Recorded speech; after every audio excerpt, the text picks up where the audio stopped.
My name is Aaron Levo. I'm the Vice President of Communications and Public Affairs. Happy to moderate today's town hall on April the 8th. Just a few notes off the top.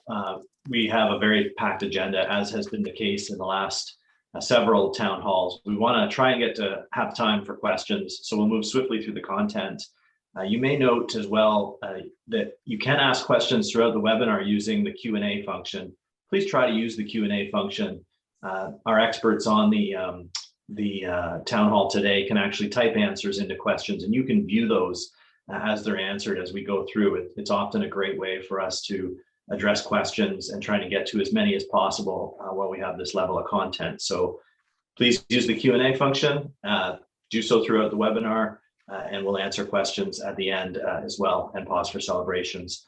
So to kick things off today, I'd like to invite our President and CEO, Rob McIsaac, to deliver some opening remarks to talk about what we're going to hear today. Yeah, thanks very much, Aaron. And thanks everyone for taking the time to participate in today's town hall. Had a lot happen since last Thursday, and our presenters have a lot of ground to cover. You can see the agenda that's up on your screen. I do want to talk about a couple of things. To start, I'll mention that this past Tuesday, Dr. Sanjay Sharma and I joined representatives from the City of Hamilton, Public Health, and St. Joe's to provide an update to the media about hospital operations, critical care capacity, and regional planning with our community.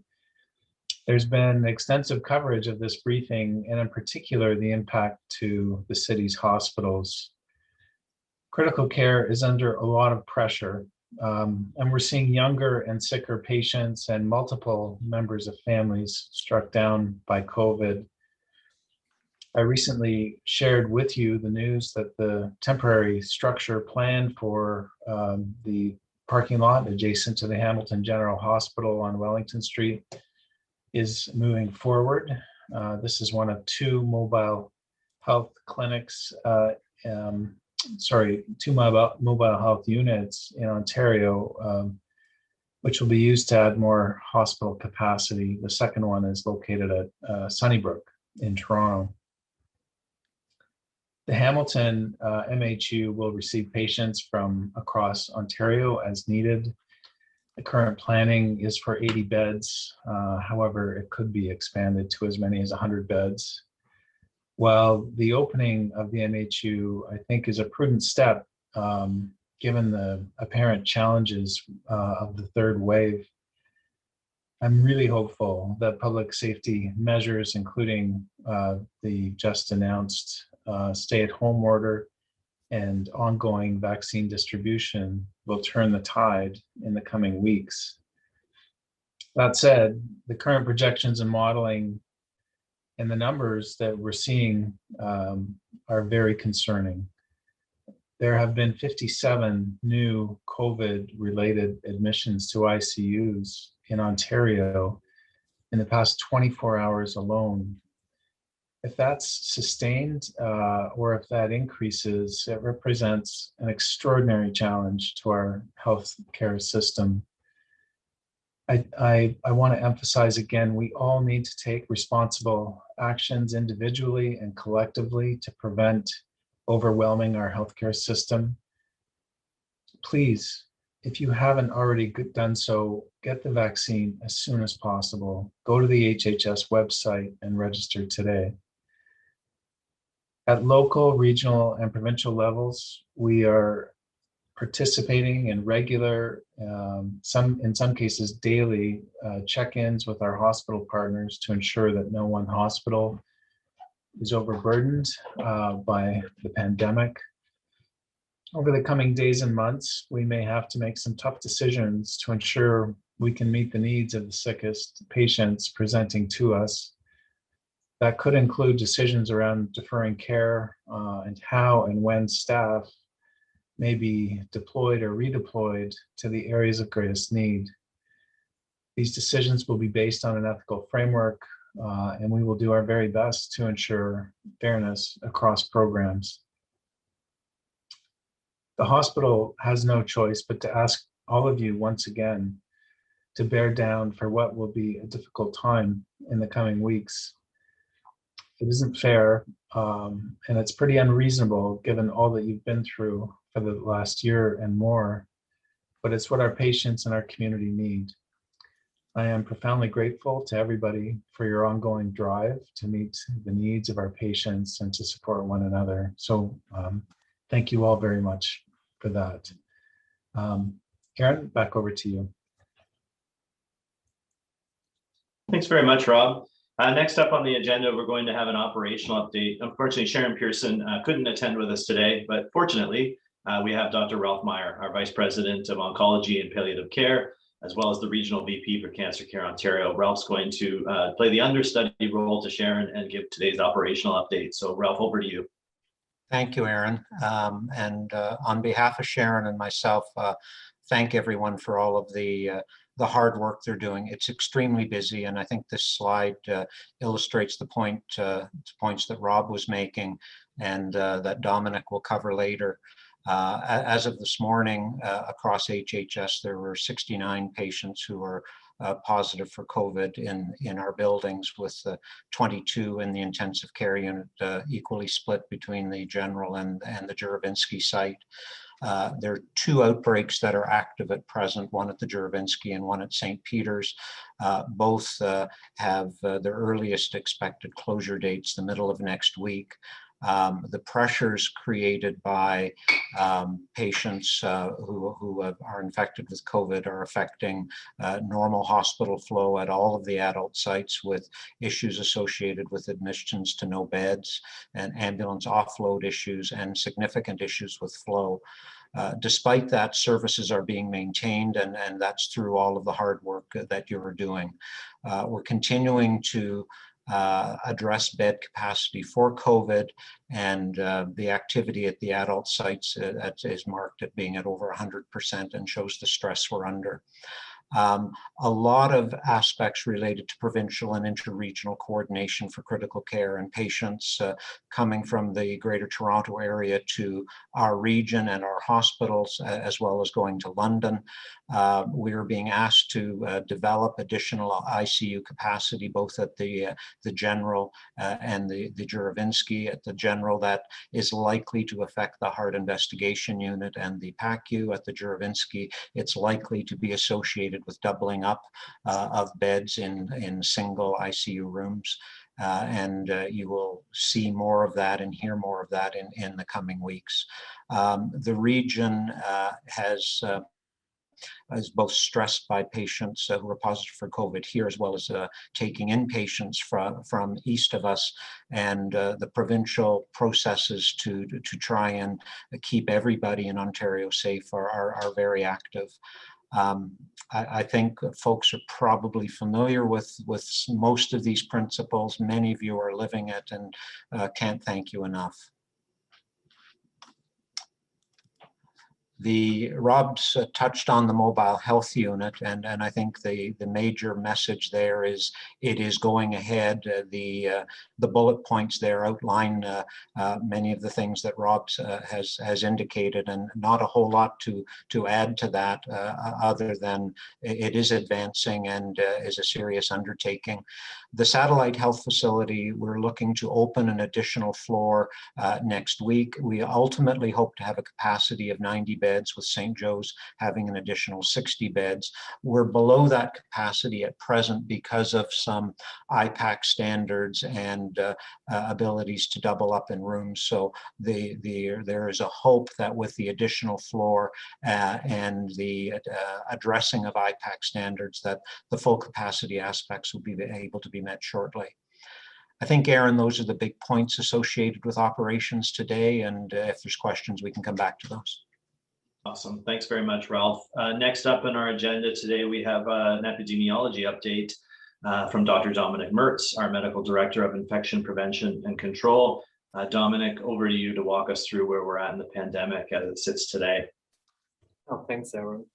I start off with how the situation looked like last week. Just reminding you, Ontario was at 105 per 100,000 per week. Across Canada, we were sitting at 90. On the next slide, you see the status as per yesterday. Canada at 117 and Ontario at 136. Our RT currently is 1.12, similar to most of the other big provinces.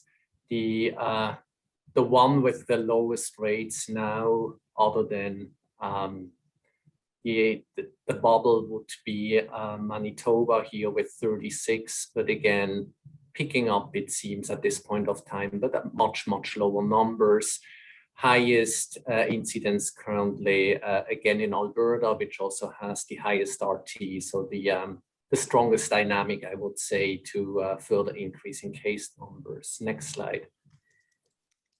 I said I'm not going to show this modeling again from PHAC, but I felt like, just because it just proves the point what I've been reiterating over all those weeks since we've seen that we are not going to end up in orange, not in gray, but certainly not in blue either. And we now see that uptick that was predicted to happen earlier. Now we can certainly bend that curve so it doesn't go all the way up as shown here in gray, because we don't stay within the same public health measures. Provinces have pivoted to, like in Ontario's, much more stringent public health measures. So we will see this curve bending. At least that's what we can and should be expecting at this point. Next slide. That's the provincial view, and I added here the black bar where I expect Ontario to sit at the end of the week at somewhere between probably around 140, maybe higher than that per 100,000 per population. So very similar to where we had been after the Christmas holidays, so going into that last week of December of the second wave. And as you know, whatever measures you put in place, it takes time. So we would expect that case numbers will continue to increase over the next week. And then hopefully we see the effect of the reduced social interactions due to all the measures that have been put in place. Next slide.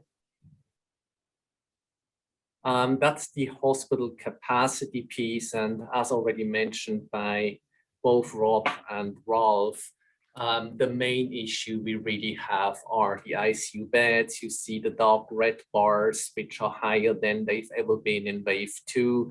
You see the even darker, which are the vented patients, which are now where we've been at max in the second wave. While overall, in terms of number of hospital admissions for patients that have an active infection with COVID, is again 1 week prior, or the same as 1 week prior to the peak of wave 2. Next slide. This is the modeling here, the one for March 11, where again, we sit somewhere between the best case and the medium case scenario. Next slide. Next slide, please. Okay, back. Yeah, thank you.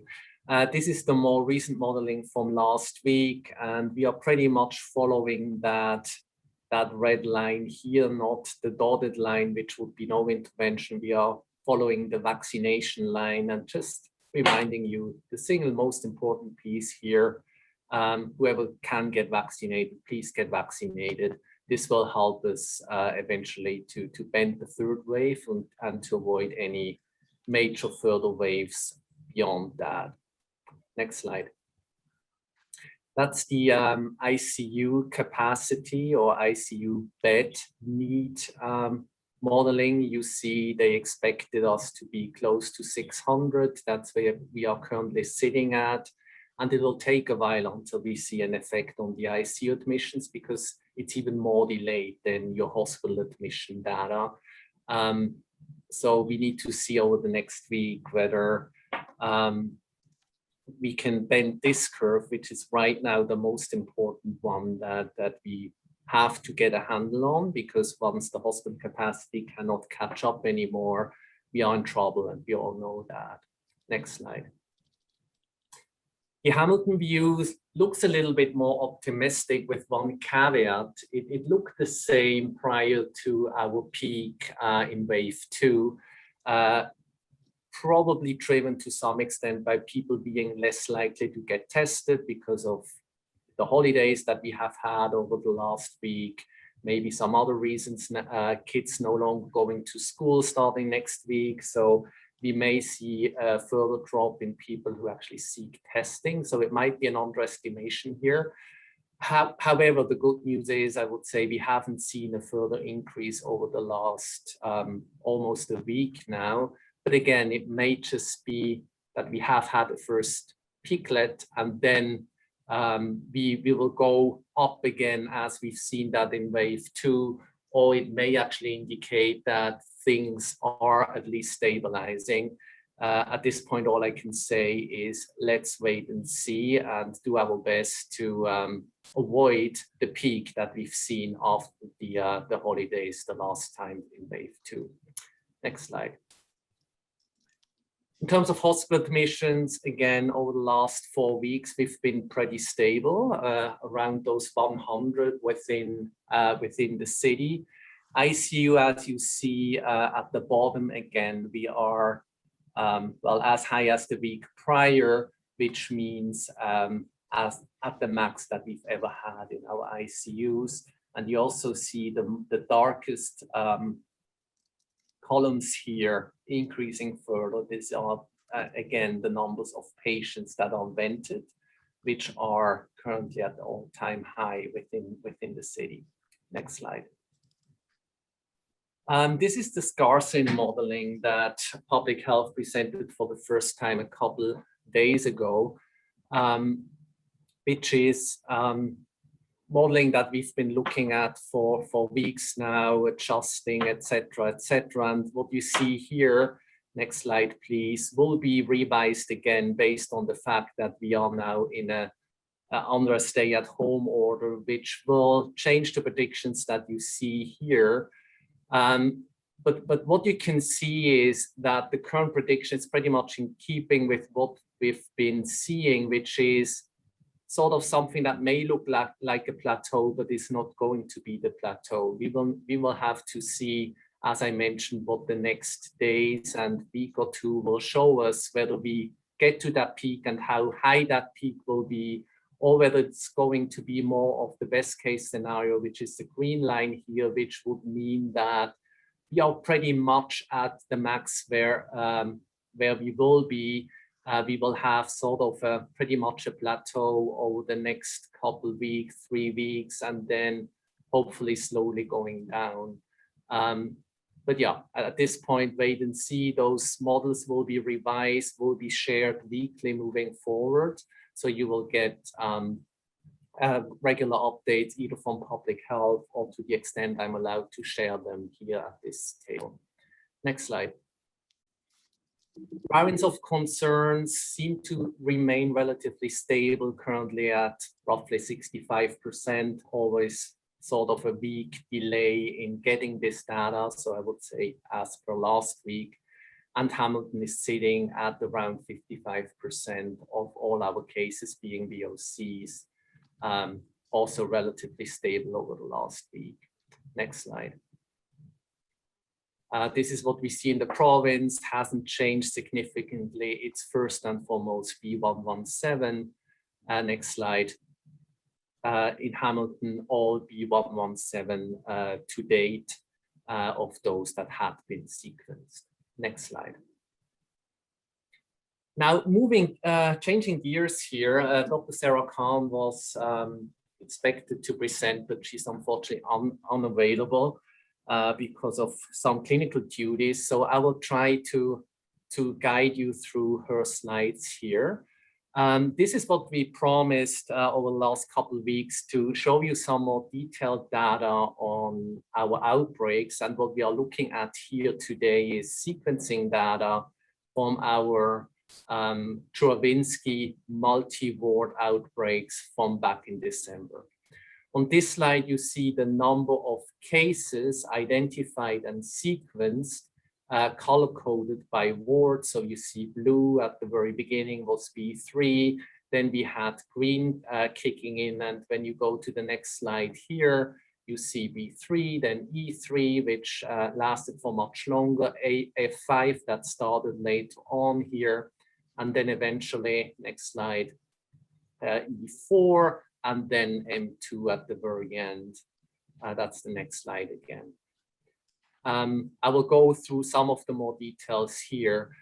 Here you can see of the samples that we sequenced, what lineage those cases were assigned to, and you can see a lot of purple, which is B1369. You can forget the name, but this being the lineage or the clade that we've seen throughout this Churvinsky outbreak. So that's the one strain that just spread across the wards. And then you have 4 cases here that we assumed were part of the outbreak, but in hindsight weren't. They were new introductions of different strains from the community that didn't or weren't successful in spreading within the hospital. It was that purple one that spread.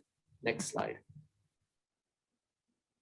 Here again, you can see the different wards. I mentioned those non-B1369s, but on the next few slides now I show you how it walked through our hospital. This is B3 first. We had only those, one back please, only those 3 cases here, and it was linked through a healthcare worker to E3, which is the next one I show you. So ward E3,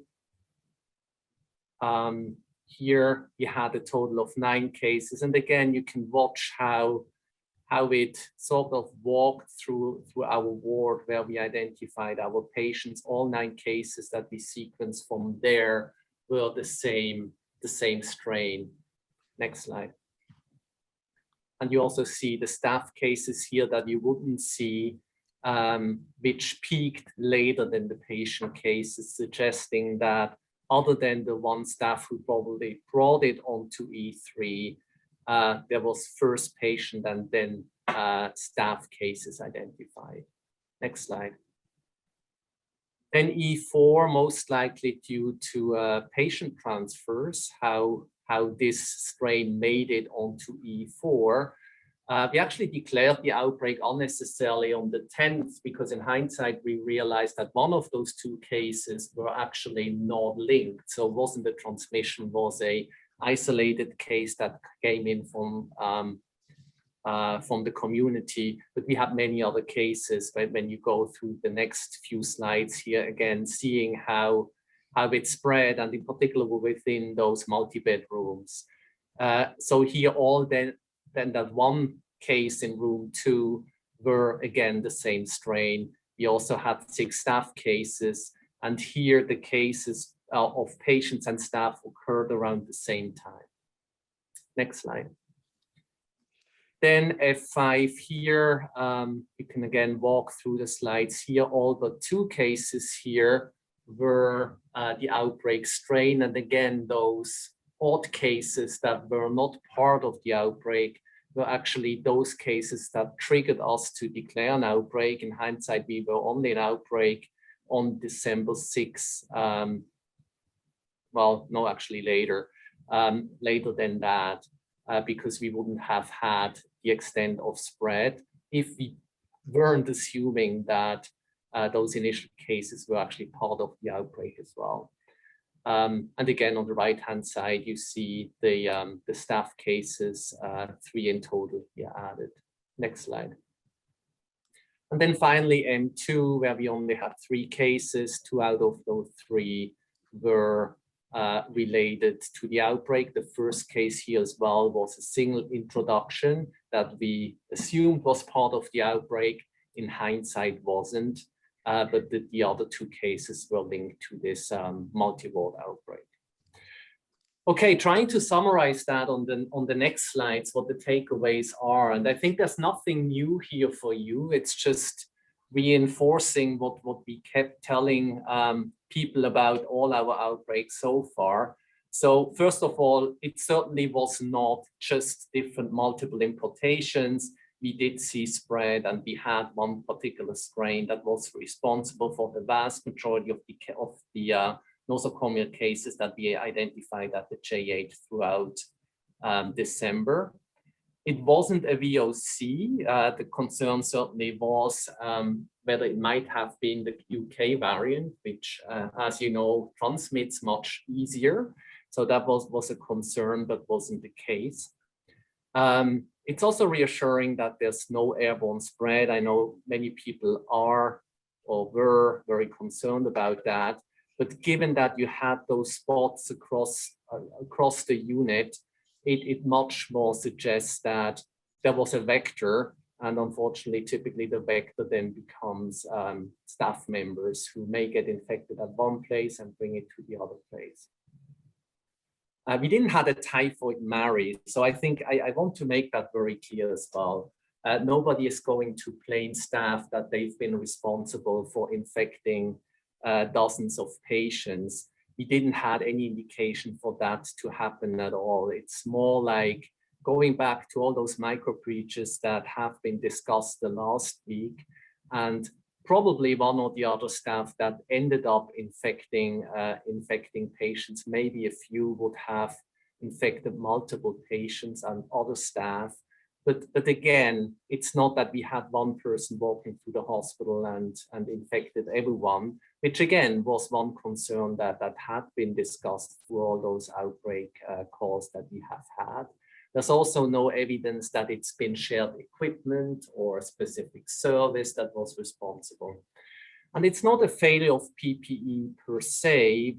As I mentioned, there's no evidence for need for airborne PPE here. So for N95, droplet contact PPE continued, and eventually the issues did settle with reinforcing all the other measures. And I think the one measure that we have to keep up and need to be very mindful of when you're looking at how it spread throughout the JH is limiting any movement between units among staff as well as patients to the bare minimum. Because of service needs, etc., it's only feasible to a certain extent. But to prevent this from happening, the best we can do is no unnecessary bed moves and no unnecessary staff moves between units, appreciating that certain services are working across multiple units. That's how hospitals work. There's no way around it, but being mindful of reducing that to the best possible.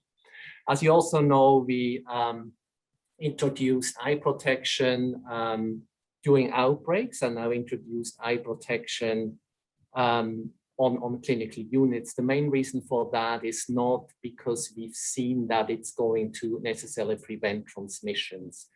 We didn't see that during outbreaks. Looking at our exposure data outside of outbreaks, if lack of eye protection was the only lack of PPE, so to say, we haven't seen transmissions. But the issue is that from a public health perspective, if you had contact with someone who eventually tests positive and you didn't have eye protection on, you're considered exposed. And we want to avoid unnecessary self-isolation of people. So that's why we introduced eye protection beyond outbreaks at this point of time. And micro breaches we talked about the last week, which is probably the main contributing factor here, because there's certainly at this point, there's no, I would say huge malcompliance with PPE or social distancing within what's possible, but it's those small breaches unintentionally that keep occurring, that put people at risk. What can we do? Again, going back to what Rob said, get vaccinated. It protects you, it protects your coworkers, it protects your patients. And I think the other piece that just came up with our most recent outbreaks at the Provincial, please get tested. When we do outbreak investigations, when we are in an outbreak and we want to do asymptomatic testing, please come forward and get tested. I know it's very pleasant to get tested, nor it's convenient if you have to come in or go to the assessment center for that testing. But for us, it's the best way to get those outbreaks under control as quickly as possible. and to avoid unnecessary prolongation of those outbreaks. Okay, handing back to you, Aaron. I think that was the last email that Sarah put together. Awesome, thanks. Great job, Dominic. Up next, we have our quite of a panel on our vaccine distribution efforts and vaccine update. We'll start with Bruce Squires, our Vice President of Women's and Children's Health, as well, joined by Leslie Gauthier and Ralph Meyer coming back to fill in some additional details. Bruce, so why don't you kick things off and let us know where we're at in the provincial update. Thanks very much, Aaron. Good afternoon, folks. And let me first of all say what a pleasure it is to work with Dr. Mertz all the time. He just brings such an amazing wealth of information and clarity in these reports. I continue to be in awe. Whenever I talk about provincial vaccines, I highlight that this really is something that's affected by global as well as national implications, but really is controlled at a provincial level.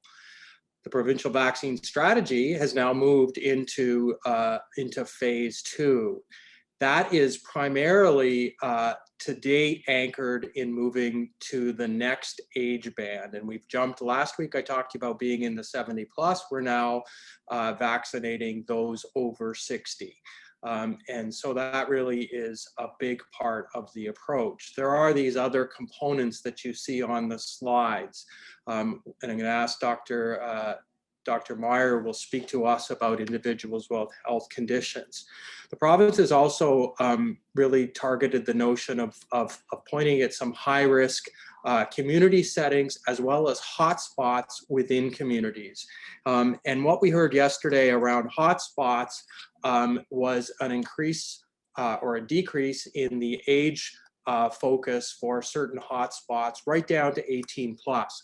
I have to clarify that at this point that doesn't yet apply to the couple of hotspots in Hamilton, and I'll speak to those in a second. At this point, hotspot targeted vaccination in Hamilton is at the age of 50 plus. Those that cannot work from home has been identified as a really big group, and to date, the province has not yet moved to allow that to happen. However, yesterday we heard announcements with respect to the first kind of sequencing with those who cannot work from home, starting with special education teachers and educational assistants, and the suggestion that that would move relatively quickly to the broader teaching population. Again, we don't yet have the details on that, so I can expect that'll unfold hopefully in time for our update next week. Let's go to the next slide, please. So looking at Hamilton specifically, and the first thing I want to highlight in the bottom right-hand corner that in fact, as of this morning, we were over 120,000, which brings us to 21% of the population in Hamilton has received a vaccination of at least a first dose. So we're starting to make good progress there, although of course, the supply is not where we would like it to be, and therefore we're not moving as quickly as we would like. Three main mechanisms for distribution. The existing 3 large-scale clinics are essentially focused on age-based vaccination, but also being used, of course, for Indigenous. I mentioned the hotspot strategy. The hotspot strategy is implemented both through mobile clinics, but also through eligibility of the population. So you can see the 2 postal code ranges in Hamilton for which vaccination is actually available to anyone over the age of 50. Mobile pop-up clinics, again, that's a lot about providing more accessible geographic locations, but also about reaching congregate settings. And the third, really the third channel is through primary care and pharmacy. And to date, that is limited to the AstraZeneca vaccination or vaccine, and that is available to adults over the age of 55. The next priorities, again, to highlight, Dr. Meyer will speak to the highest risk health conditions. And as I alluded to, we hope to begin, as someone in child health, I'm excited about this, to work with special education teachers as well as other education workers. With that, I'm pleased to turn it over now to Dr. Meyer. Thank you. Thanks, Bruce. Set the stage very nicely. So within phase 2, as Bruce has indicated, there is a group of a phase related to what is called health conditions. And as listed on the slide, there's 3 strata of highest risk, high risk, and medium risk. The medium risk is quite broad in the number of conditions that could be associated with patients and would move to vaccination. As Bruce has indicated, the province is beginning with the highest risk population. Some of this was announced at a governmental press conference earlier this week. It's a relatively narrow population. The Hamilton Public Health City Table, which Bruce co-chairs, has identified 2 pilots to begin in that highest risk population. Those are patients with severe kidney disease, and that pilot's being led by St. Joe's. And the second pilot is for the population of cancer patients who are in the highest risk group. Those are patients who have undergone a stem cell transplant previously, or have had a type of blood cancer diagnosed within the last year. We've had a working group put together over the last 10 days to advance that. The terms of advancing the vaccination have been altered even over the past 24 hours, where patients may be able to self-declare. It's really important to stay tuned and up to date because the terms and processes for these are changing. There's some important elements to the vaccination processes for these subpopulations. Some, but not all, have a change in their vaccine dose schedule. And as opposed to the provincial standard of the second dose being given at a 4-month interval, for some subpopulations, the second dose is to be given as per the licensing indication at Health Canada, that for Pfizer being at 3 weeks and for Moderna at 4 weeks. So populations have to be treated on a specific basis. An additional issue we're facing at the Cancer Center is that patients who are on chemotherapy, it's advised they get their vaccination dose at a specific timing in association with their chemotherapy. So we're advancing that process. We really need to stay tuned to the messaging that will come out because the provincial processes, the city processes, and our implementation of it are all in evolution. Public health officials are actually on site today at the JCC, as we may become a vaccination site for some of these patients so we can integrate vaccination with the rest of their care. Many of the other patients will be able to attest to their condition and schedule at a mass vaccination center. So good news that this is advancing. Need to stay on top of it because the terms of it are being modified as it gets advanced, but overall this is very good news.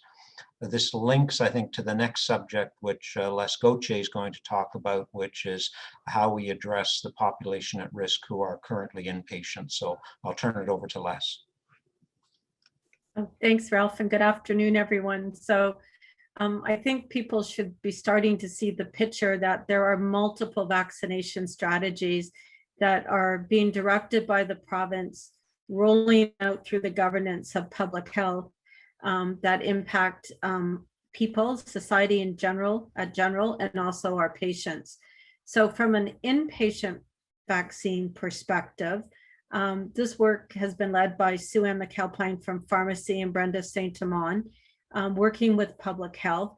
And we now have a plan that will start tomorrow around the vaccination of our inpatients who are over the age of 60. Excluded from the plan are those patients who are in critical care. So the schedule's in front of you. The plan is to do the general site on Friday, move to the Juravinski Monday, the satellite health facility Tuesday, and I'm just seeing we've confirmed the plans with Niagara Public Health to proceed with West Lincoln tomorrow. So these vaccinations meetings have occurred with the inpatient leaders.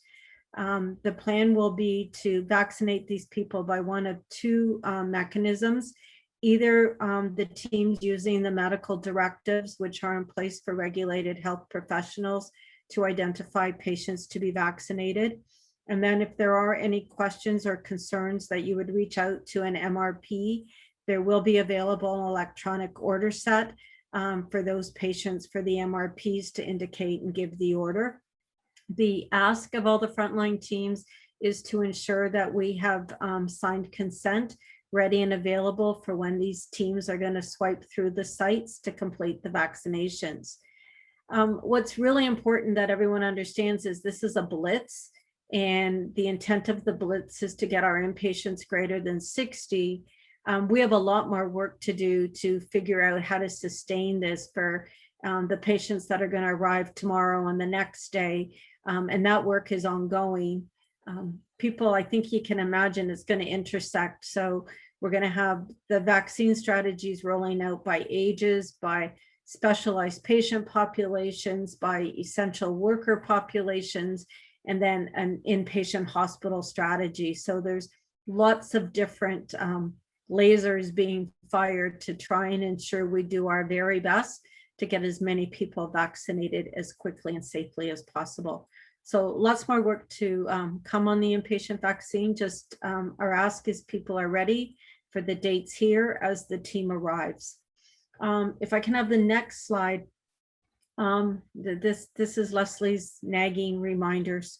And Dominic has shared Dr. Khan's work in terms of just because we're vaccinated, we absolutely need to maintain our diligence around our PPE practices and IPAC.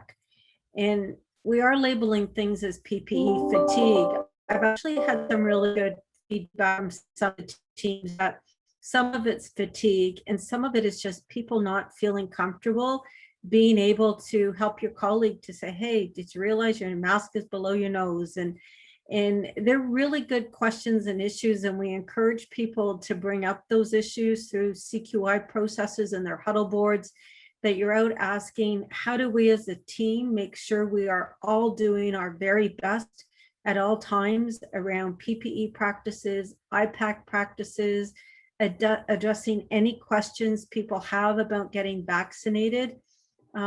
If we don't take care of ourselves, the risk is to the entire system. So it really is an ask that people who are doing exemplary practices continue to influence their colleagues, and that we need to remind each other to stay true to the practices that are being suggested.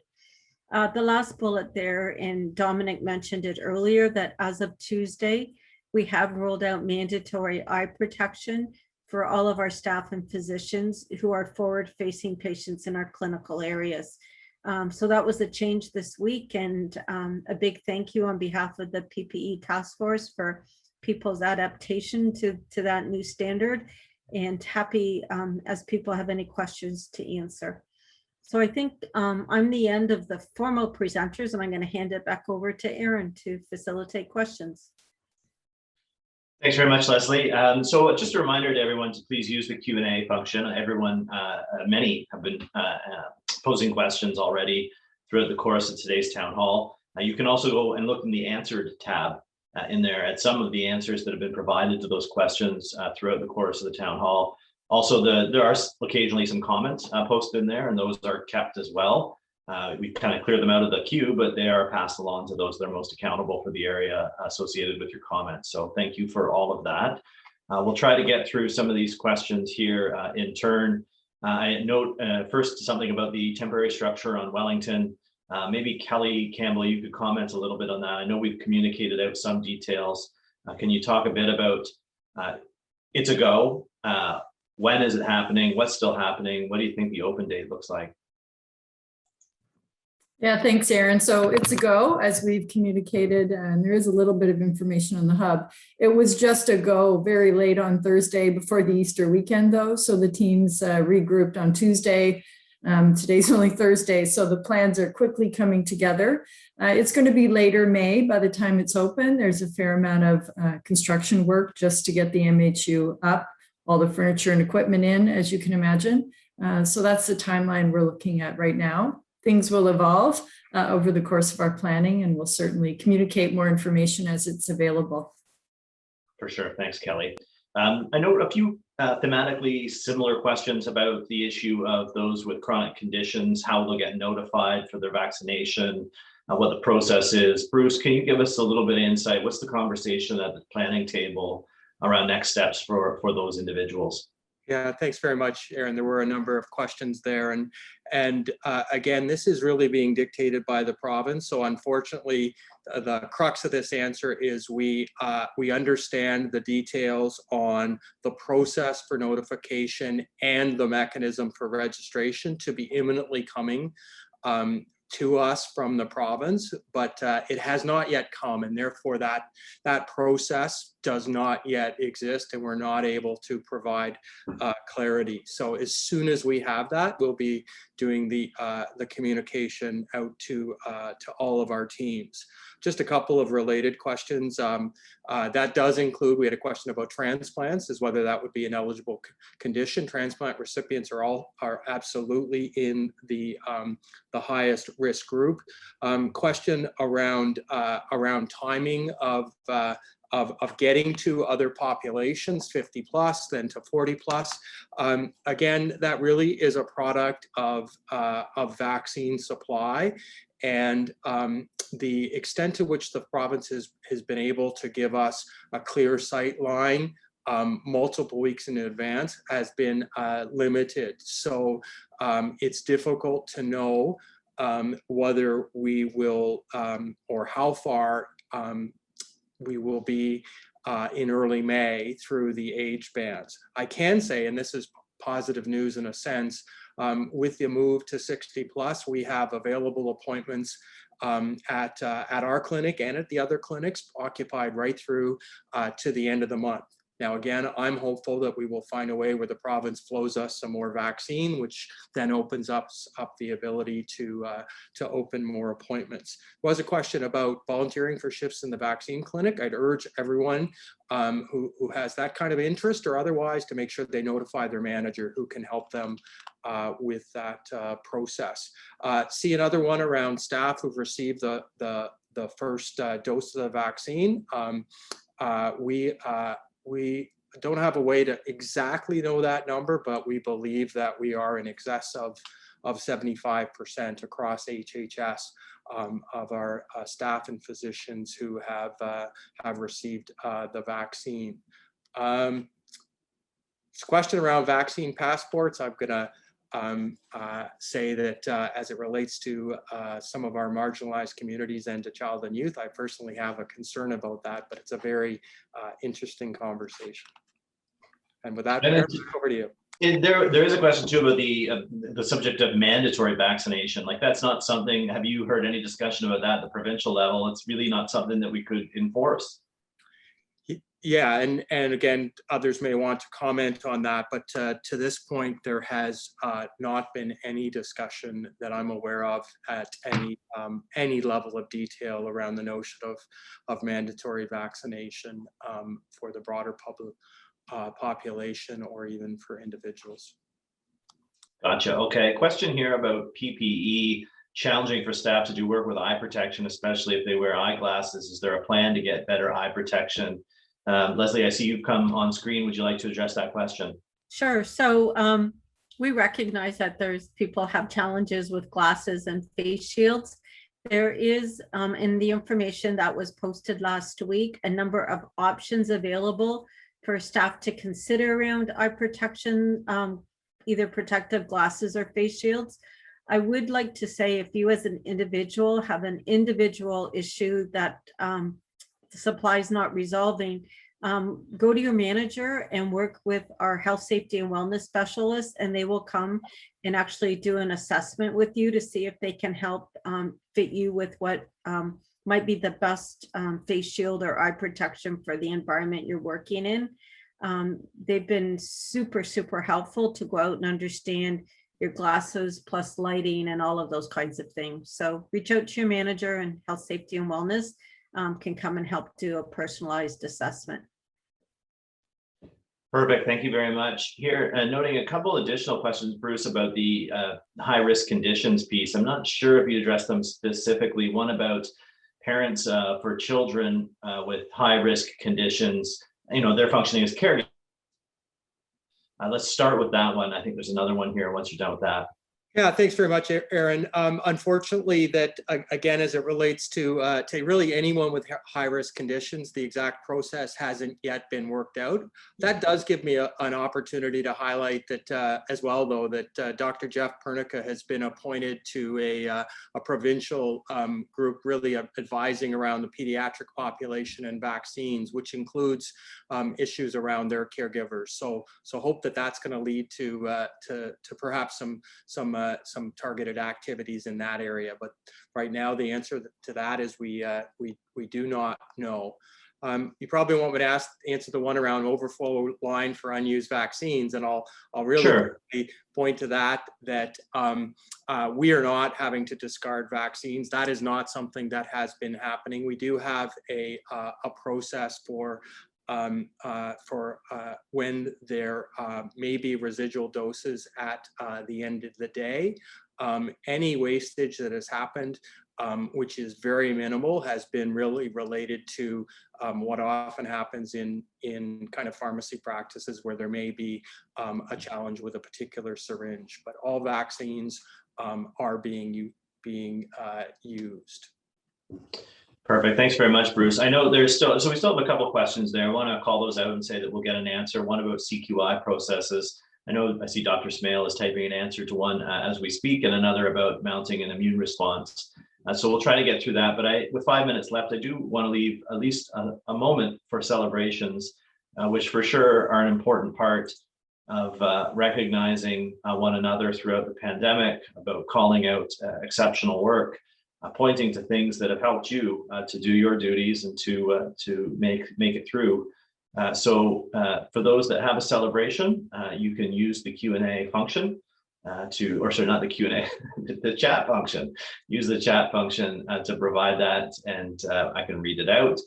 Or you can raise your hand in the participants forum, and we'll call on you to ask your question live, which is always welcome. Additionally, our panelists too can do the same thing if you'd like.